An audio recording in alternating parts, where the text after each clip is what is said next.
ముందు అన్నాడు మాఫీ అన్నాడు, ముందు మాఫీ చేయలేదు, పోలవరం కడతా అన్నాడు. 72%, 71% కట్టినప్పుడు మేము వెళ్ళాం బస్సులు వేసుకొని.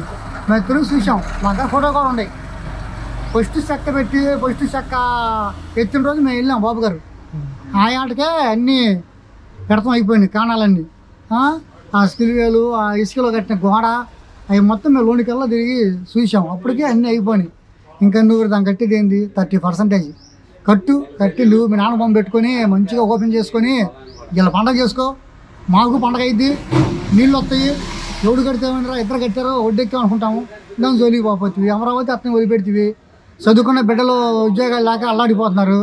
మీ పోటాడు ఈ రకంగా ఏ దొరికిద్దని అది పట్టుకొని ఇట్లా జనాల్లోకి వచ్చి ఎవడు కాడే మందు కొట్లు వాళ్ళు వస్తారు పాపం. హోటల్ చేస్తారు, రాసుకొని పోతారు, ఈ ముందు పడమంటారు. వాళ్ళంతా రండి ఉద్యోగాలు లేక నిరుద్యోగులు ఉండాలి. మరి ఇట్లా ఏదో ఒకటి నువ్వు డెవలప్ చేసి కంపెనీలు తీసుకొస్తే ఆ కంపెనీల ద్వారా అన్నీ ఒక కంపెనీ తీసుకొచ్చామంటే దాని అనుబంధం చాలా ఉంటాయండి.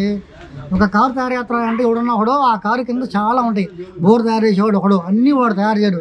టైర్లు ఆడు ఒకడు, సైడ్ ఒకడు, దాని మ్యాట్లు ఒకటి తయారు చేస్తాడు, అద్దాలు ఒకటి తయారు చేస్తాడు. ఎన్ని కంపెనీలు ఎక్కడే డెవలప్ అవుతాయి.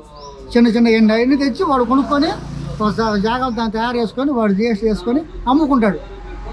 ఎన్ని లేకుండా డెవలప్ అనేది లేకుండా పోయిందండి. ఇంకా ఎన్ని ఎందుకు ఉద్యోగాలు లేకుండా పోయినాయి. ఏ కంపెనీలు లేవు. ఒక అమరావతినే కాదు, ఒక ముందనే కాదు, ఎన్ని చేయకుండా నాకాలన్నీ చేశాడు. ఇప్పుడు తను బయటకు రాలేదండి. ఇంకా బయటకు వచ్చి మీరు ఉన్నారండి, తెచ్చి నా ముందు పెట్టావు. నేను మాట్లాడుతున్నా 4 సంవత్సరాలు 8 నెలలు అయిందాం గెలిచి. ఒక్క రోజన్నా ఢిల్లీకి పోయి ఇన్నిసార్లు పోయాడు. బయటకు వచ్చిన తర్వాత అక్కడ పాయింట్ ఉంటుంది. అందరిని పిలిచి ఇదిగో నేను ఈ పని మీద లోనికి పోయా, ఈ పని మీద మాట్లాడొచ్చా, ఇదిగో పేపర్లో ఇచ్చొచ్చాను, ఇది మాట్లాడాను, ఇది చేస్తా ఉన్నారు, మనకు వచ్చింది అని ఒక్కసారి మీరు చూపించు. నాకు ఏమైనా ఉంటే నాకు పెట్టండి, నా ఫోన్ నెంబర్కి పెట్టండి, నాకు పెట్టండి. బయటకు వచ్చి మాట్లాడింది లేదు. సరే ఆంధ్రాలో ఉన్న సచివాలయం కాడ కానీ మీ ఇంటికాడ కానీ ప్రెస్ మీట్ పెట్టాల. ప్రెస్ మీట్ పెడితే నువ్వు నన్ను ఎట్టడిగేవో పరిపాలన ఎట్లాగా ఉందని మీరు అట్లా అడుగుతారు కదండి. ఇది చేయలేకపోయావు, ఎందుకు చేయలేకపోయావు, 3 రాజధానులు ఏముందని అడుగుతారండి. అడిగితే తనకు అవగాహన అయింది. ఇట్లా ఉంది కావాలా బయట జనాల్లో, ఇట్లా అడుగుతున్నారు విలేకరి అని ఉంటుంది. నీకు ఏమీ లేదు కదండి, చెప్పే సమాధానం లేదు. రేపు వస్తావు కావాలి డబ్బులు తీసుకొని మోటార్ తెచ్చి చిమ్ముతావు, చిమ్మినా ఏరండి.